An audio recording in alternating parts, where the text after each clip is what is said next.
కనుకనే రాముడు ఆదర్శప్రాయుడై, So Rama was an ideal one. పితృవాక్య పరిపాలన నిమిత్తమై Following the command of the father, అరణ్యమునకు వెళ్ళి has gone to the exile అనేక విధమైనటువంటి కష్టములకు గురి అయ్యాడు. and passed through suffering.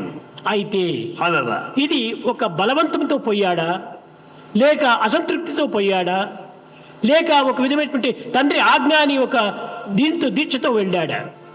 has he gone to the exile out of force or dissatisfaction or in obedience to the command of his father? కాదు కాదు. No.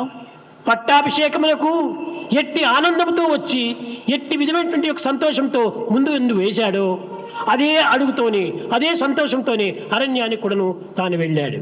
The kind of jubilation and the bliss he had at the time of announcement of coronation was there even at the time of announcement of... వాడు రాముడు, సమత్వాన్ని నిరూపించినటువంటి వాడు రాముడు. Rama has demonstrated this principle of equanimity. సమీకృత్వ లాభం లాభ జియాజీ. He has shown this principle of equanimity.